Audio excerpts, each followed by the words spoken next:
Hey, what's up, guys? If you guys ever want to learn how to use this thing here, you've seen it in the auto parts store.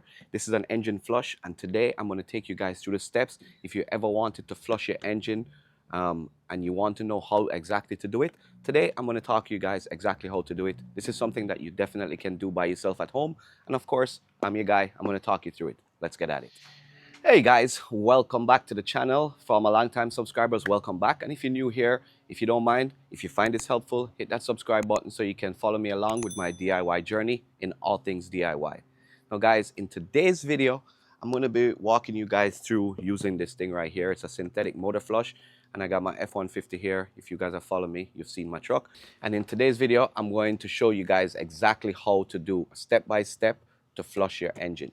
If your engine has a lot of miles on it, or if you've been using conventional oil for a long time, sludge and buildup can definitely reduce the performance in your engine. Now, an engine flush helps clean out all that gunk that you have so that your engine is going to run smooth and last a long time. As usual, I'm going to leave timestamps so you guys can follow along and do this engine flush by yourself. Super easy. You're going to need to know how to do a couple things. One, you're going to be doing an engine oil change on your vehicle. So if you don't know how to do that, this will kind of show you how to do it, but I'm sure there's videos around that will show you how to perform an oil change on your vehicle.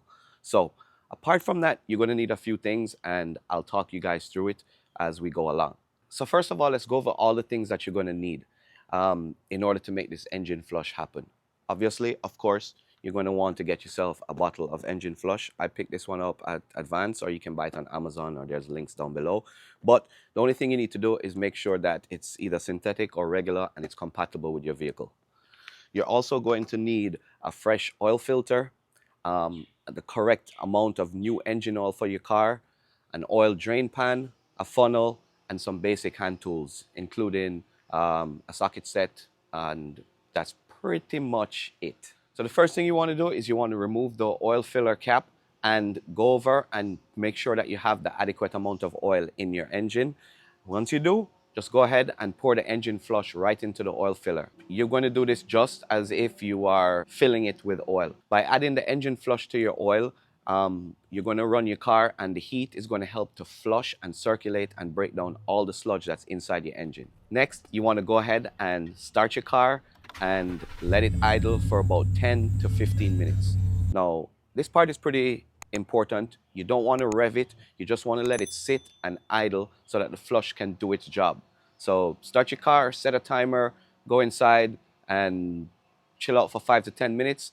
And once the flush has completely circulated, now it's time to go ahead and drain it out. At this point, you can go ahead, turn off your vehicle. The engine should be nice and warm. Next, you want to go ahead and get your oil drain pan out and just slide it up under where your oil pan is. Now, next, you want to carefully remove your oil drain plug and let all that dirty oil and gunk that's loosened flow into the pan. You might be disgusted at this point because of all the stuff that's flowing out of your engine, but this is what the engine flush is meant to do. Now let the oil drain completely out, and once you're done, you can go ahead and replace the drain plug and snug it down. Now remember, never over tighten your drain plug. You want to torque it down to its proper settings, so get it nice and snug, and that's it. Next, you want to go ahead and remove the oil filter, and now it's pretty nasty after that flush, so if you guys don't know where it is, locate your oil filter. In my case, mine is located in a position that's in the front of my engine, and it's in a horizontal position. In my case, I use a little device that I made, which was an old oil canister, and I just cut it in half and slid it under my oil filter. This is to help catch any residual oil that tends to drip out. If you guys have this, then that's a solution for you. And if you haven't seen my video on how to hack it, like I did, check it out. There should be links here.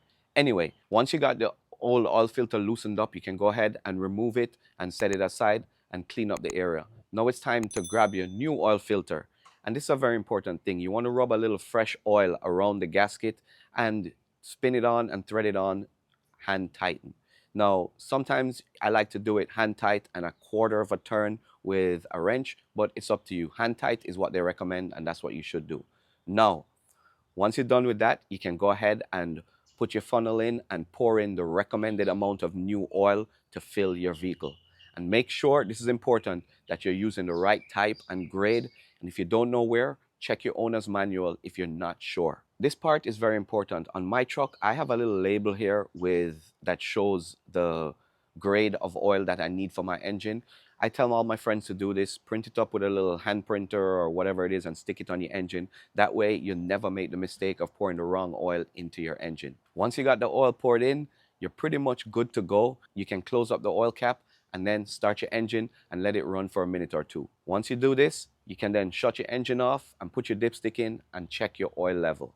If you need to, add a little bit more of oil to bring it up to the correct level. And once you're done with that, guys, you are done. You've now flushed your engine and you've done it in less than half an hour. Wasn't too bad. It's pretty easy. And I tend to do this, maybe once a year or every couple of oil changes. I'll try and flush out my engine just to make sure I got all that gunk and all that stuff that's in my engine. Now, doing an engine flush is a simple way to extend the life of your car and keep it running new.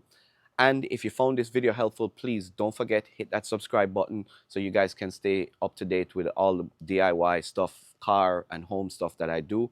And also, if you don't mind, drop a comment if you've ever tried an engine flush before, or you have any other tips and tricks that you use whenever you are flushing your engine.